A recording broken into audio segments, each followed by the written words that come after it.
Salut les gars, salut Alex, salut Mike. Ouais, c'est la vraie vie, les chargeurs tournent, l'avalanche tourne. Et on a fini, donc le scorpion à Alex, qui nous a envoyé, qu'il avait acheté ici. Il avait fait quelques packs avec, pas adapté exactement à son environnement.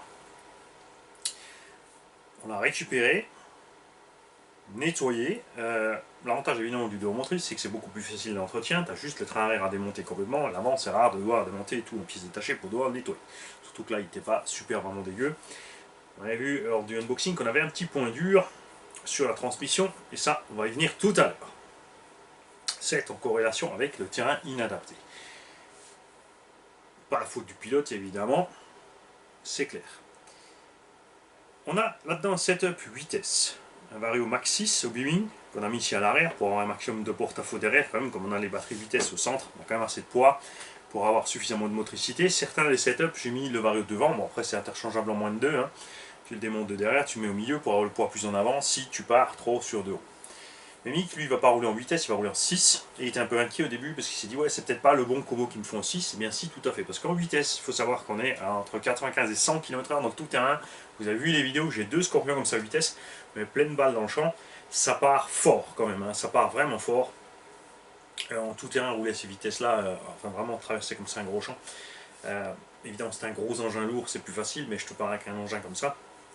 Ceux qui ont dit un 8ème pourront vous le certifier, que c'est pas chose facile. Beaucoup sont persuadés de rouler à 100 à l'heure dans le tout-terrain parce que sur le carton par exemple du Revo il y a écrit 100 à l'heure, mais non, en fait vous n'êtes pas à 100 à l'heure dans le tout-terrain.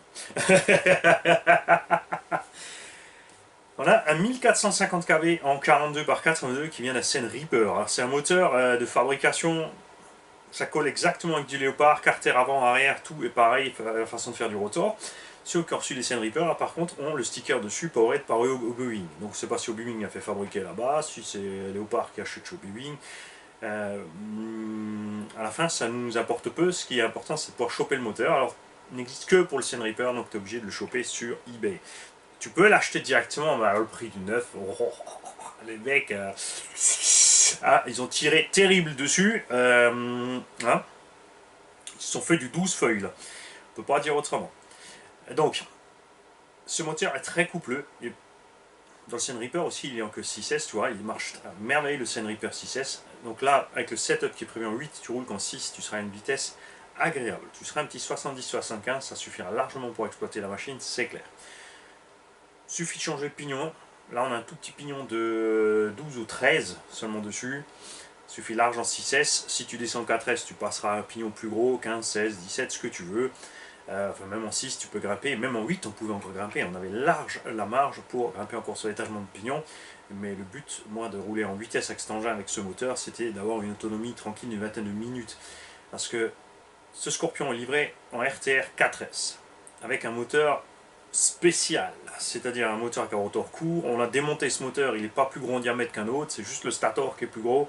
Donc en fait ça n'amène rien, un moteur donc faible en puissance, comme relativement gourmand.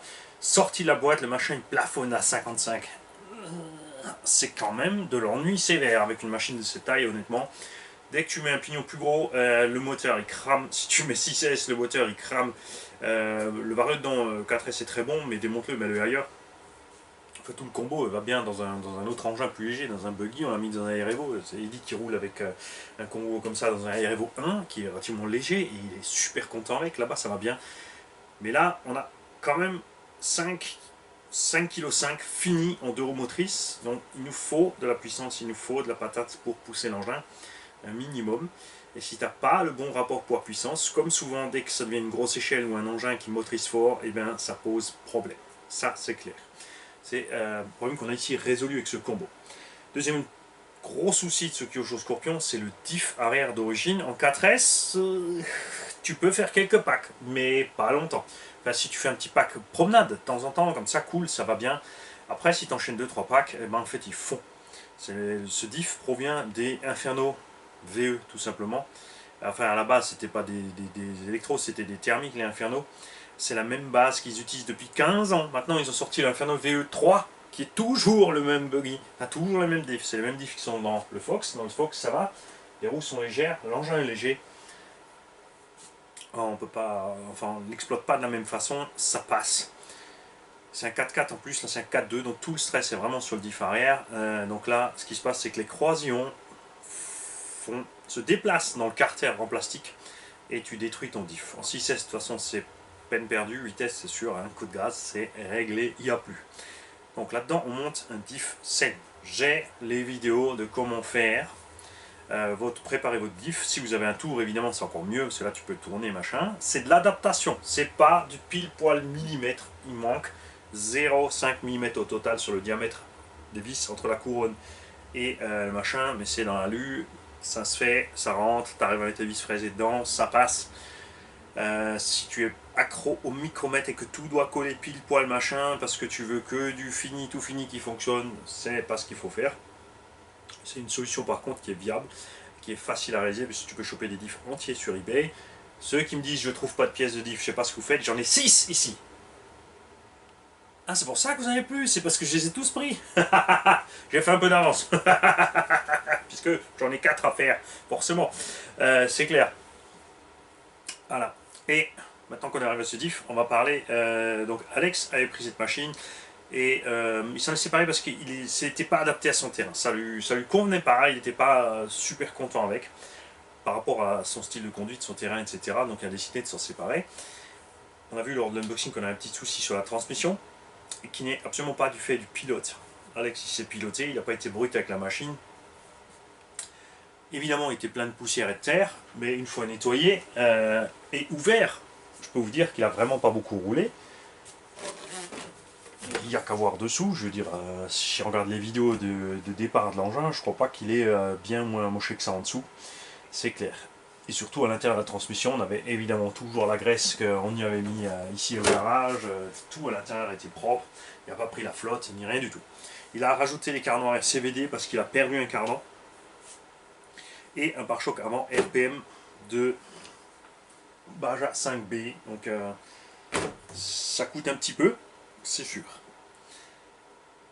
Et maintenant qu'on parle des cardans et qu'on a parlé du diff, on va vous expliquer ce qui s'est passé avec ce diff. Ça va être dur à monter quand c'est tout remonté. C'est vrai que j'aurais dû allumer la caméra pendant que j'étais en train de travailler pour faire le truc, mais en ce moment je n'ai pas le temps. Le planning est chargé, donc quand je bosse, je turbine à fond. Manichete ne texte pas, Manichete ne prend pas le téléphone, Manichete ne google pas. Voici le planétaire du diff. Ça, c'était le planétaire de gauche. Tout le reste du diff est resté intact. Il n'y a que ce côté-là, c'est pour ça, vous avez vu, quand je tournais la roue, de ce côté, on n'avait pas de problème. Donc, transmission immobile, on faisait actionner le diff, c'est-à-dire que tu tournes une roue. On va le refaire là, tu faisais ça. De ce côté, pas de problème. Et de ce côté, on avait systématiquement un point dur. Ça accrochait et ensuite ça emmenait tout le moteur, toute la transmission. Et ce qui est assez étrange, puisque si c'est quand c'est dans le diff, tu te dis non, ça va foirer des deux côtés. Ça ne faisait que du côté gauche parce qu'il n'y a que le planétaire côté gauche abîmé. Et ce qui s'est passé, c'est deux choses. D'abord, j'ai retrouvé une pierre, une grosse pierre bien dure et pointue, posée à l'arrière dedans dans la cellule, qui a usiné une trace dans la noix. Et qui a accroché forcément à chaque passage. Ici, l'ouverture qui permet de passer l'axe du cardan, le pin, ici on appelle ça, de 3 mm. Donc à chaque fois que tu passais, clac, clac, clac, clac. Et ça c'est une chose. Et l'autre chose, c'est qu'on a une grosse méchante trace, bon là vous la verrez jamais, sur la tourelle de suspension, et même la vis qui tient la tourelle a un gros impact à l'intérieur. Ce qui me fait penser à une chose, c'est que Alex, s'il a perdu son cardan, c'est pas de sa faute. Vous l'avez vu, alors ça m'est aussi arrivé en vidéo, hein. Tu prends un choc, tu déclipses tes biellets, tu perds le cardan, mais apparemment ce qui s'est passé, ce que je pense, c'est d'après la trace qu'on a, c'est que justement le pin du cardan est sorti du cardan et est allé taper là-bas dedans, et ça a bloqué net un coup la transmission, très certainement sur une accélération ou un freinage, enfin une accélération, donc freinage on aurait été de l'autre sens, ce qui a claqué une ou deux dents à l'intérieur du diff après. C'est un diff sain, c'est solide, il encaisse. Alex, ça veut dire continue de rouler sans s'en rendre compte. On l'a vu seulement ici à l'unboxing, quand tu tournais la main, on avait ce petit point dur, et seulement de temps en temps. Hein, parce que je suis allé rouler avec, ça posait aucun problème de roulage. J'ai donc ouvert le diff et j'ai constaté ça. Évidemment, on a changé donc tout pignon, tous les satellites et les planétaires à l'intérieur. On s'est assuré que les plaquettes, ça c'est vital sur le diff-sen, il faut que les plaquettes qui maintiennent les satellites circulent dedans. Alors là, bien sûr, ceux qui n'ont pas suivi l'histoire des scorpions sont là, mais de quoi ils parlent? Alors je vous invite, c'est vrai que je pourrais vous le montrer, j'ai assez de diff là, je pourrais en démonter un, vous remontrer tout ça. Mais non, si tu es curieux, tu vas sur la playlist Kyosho, ou tout simplement sur Google, tu mets RC Garage 68 Scorpion, ou Scorpion 8S, tu trouves toutes les vidéos du garage. Tu n'es pas obligé d'aller sur la page d'accueil, parce qu'on a constaté, comme dit, sur tablette et sur iPhone, tu n'as pas le même système de recherche que sur PC. Sur PC, tu vas sur la chaîne. Quand tu es sur la chaîne, il y a un petit moteur de recherche interne à la chaîne, donc tu trouves tout là-dessus. Donc, apprenez à vous servir de ça, parce qu'il y a des jeux concours qui arrivent pour lesquels il faudra vous servir de ça, et avoir la présence d'esprit, d'avoir donc RC Garage 68 en un mot sur Google ou sur la chaîne, et de rentrer les bons mots-clés. Ne mettez pas des phrases, il faut mettre des mots-clés. Si tu mets le Scorpion XXLV 8S en français, tu trouveras rien. Tu mets juste Kyosho Scorpion. Ou Kyosho 8S à la limite. Ça peut passer aussi. Donc là, tout est réparé. On a mis, comme ça, tu vas rouler un peu plus cool avec. 4 et 6S, on a mis de la 7000 à l'arrière. Avant, on avait de la 10. Là, on assouplit un peu. J'aime bien en deux roues motrices être souple sur le diff arrière, parce que s'il est trop dur, tu driftes beaucoup. Ça t'empêche pas de drifter, un bon coup de gaz, de toute façon, une partie glissante, et ça drift, c'est clair. On a dessus des Proline Badlands avec des jantes Mag 8 Kyosho parce que c'est beau. C'est sûr, les Desperado ont l'avantage, tu as les jantes à déport, donc tu es obligé de mettre moins d'élargisseurs à l'arrière. Le problème, c'est qu'à l'avant, tu es quand même obligé de mettre des élargisseurs parce que sinon, ça ne passe pas avec le moyeu de la jante. Et moi j'avais envie de faire autre chose que les Desperado à 5 branches. J'adore les jantes avec les 8 petits trous ici. Enfin je dis 8 mais ça se trouve il y en a 10, 2, 4, 6, 8. C'est bon. C'est bien les Mag 8 pour 8 trous. Et je trouve que ça va super bien avec la machine. Ça c'est clair. J'adore aussi le design de cette machine. Ça c'est un truc Kyosho. C'est des gens qui m'énervent. Ils m'énervent parce qu'ils font des engins atypiques spécifiques. Donc le Scorpion, le Fox. Qui sont super. Ils font des engins de compète qui passent bien en compète, même s'ils ont des drôles d'usure prononcées sur certains endroits, ils s'en fichent. C'est pour la saison de compétition, il faut que ça passe la saison, ça s'arrête là. Et encore, ils changent plusieurs fois les châssis en cours de compète, donc de course, donc ils s'en foutent. Mais, et de l'autre côté, ils te font des RTR de merde. Mais alors, quand je dis de merde, je veux dire de merde. Si vous regardez le petit minivan qu'ils ont fait là, les Kyosho 10 et compagnie, c'est basé sur des plateformes d'il y a 15-20 ans. Il n'y a pas d'évolution ni en solidité, ni en performance, ni rien. Ils ont enfin des combos qui crament plus. Ils ont mis la bonne idée de mettre du Obi-Wing, parce qu'avant ça, il n'y avait pas d'Obi-Wing. Là, il y a déjà un Mario Obi-Wing, mais le moteur, c'est pas du Obi-Wing. Et les anciens moteurs Orion, c'est une catastrophe, hein, je suis désolé, mais c'est catastrophique. Leurs cerveaux sont pas terribles, la radio est top, j'adore la radio Kyosho Synchro, elle est simple, elle est super, elle est fiable. Et encore, on a eu des séries, c'est vrai je dis fiable, mais c'est pas vrai, parce qu'on a eu une grosse série de défaillantes. Et après ils sont super chers en pièces de rechange, leurs engins aussi globalement sont chers.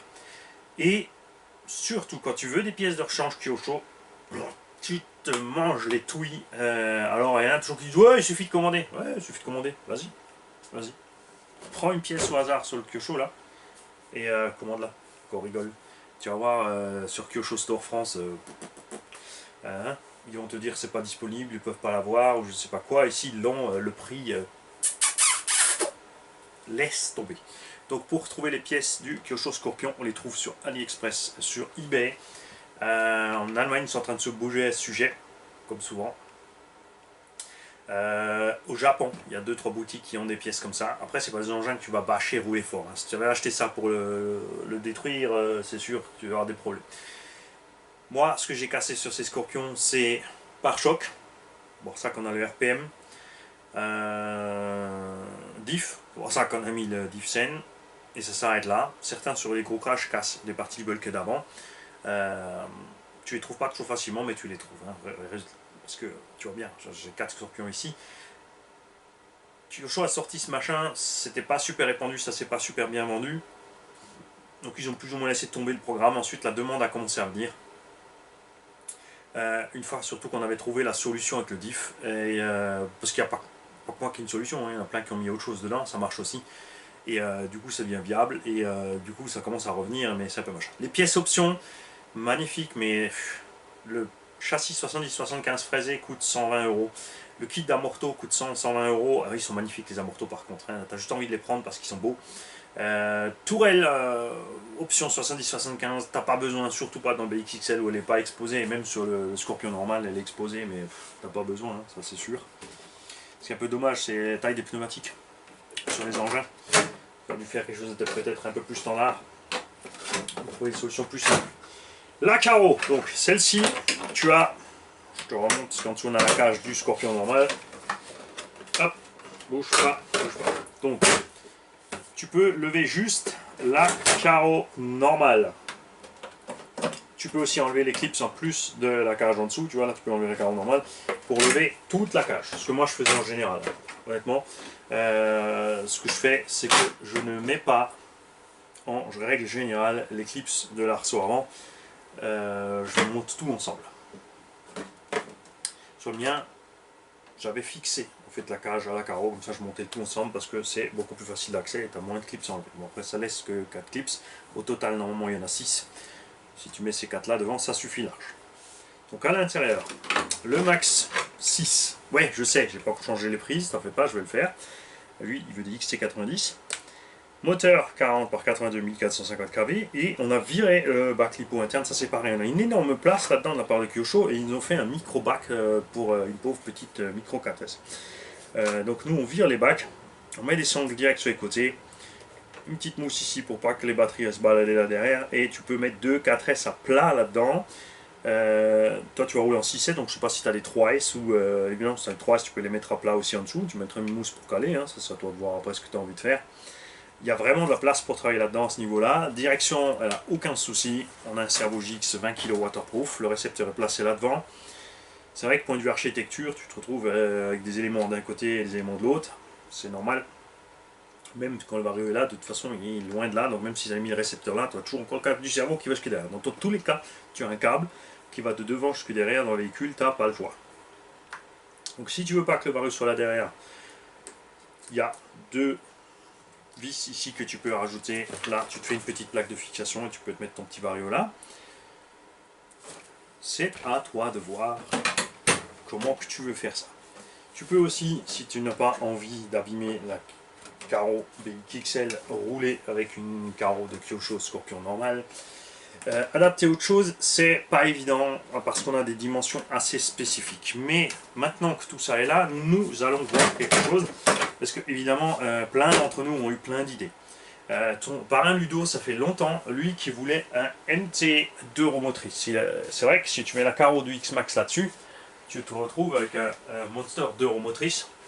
Ce qui est assez sympa, enfin un Stadium Truck. Tu peux te faire un Stadium Truck, un 7ème. On va y prendre la Chevrolet K10. La voiture à Colt Sievers. Tu vois, il y a moyen de mettre ça dessus. C'est peut-être un poil long. Il faudra évidemment aussi mettre les roues en conséquence. Alors attention pour la transmission, ça reste une transmission de 1/8. Il ne faut pas délirer sur la masse que tu rajoutes au véhicule. Faut pas exagérer. Je partirais plutôt sur une carreau Lexan si c'est de cette taille-là. On peut mettre éventuellement, bougez pas les mecs, chat.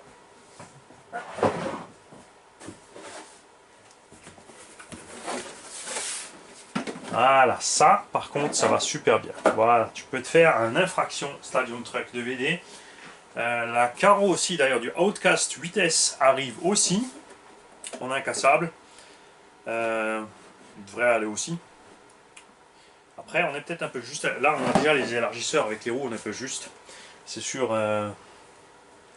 ça va être chaud. Ça va être chaud, mais il y a moyen de faire des trucs. Après en carreau de 1/8, c'est un problème parce que tu n'as rien de cette longueur là et faudrait quasiment, tu vois, si tu veux mettre un truc plus fin au milieu, si tu veux mettre des choses de 1/8, tu serais obligé de le rallonger. Si par exemple, tiens, bouge pas, c'est juste pour que vous ayez un peu un point de vue sur la chose, parce que plusieurs m'ont posé la question.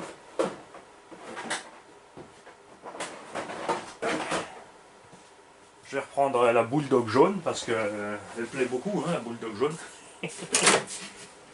Moi aussi je l'adore.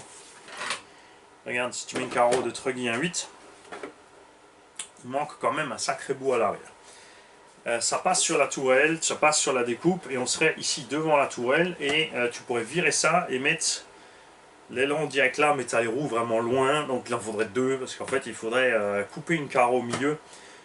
Enfin, tu coupes ici, et l'autre tu fais l'inverse, tu la coupes là devant, et tu rajoutes le bout des deux pour te faire un Truggy XXXL en deux roues motrices. Il y a plein de choses faisables, mais c'est pas évident. Mardeur. Mardeur. Oh, ça sent bon, les mecs. Là, évidemment, on est dans l'élément de la bestiole.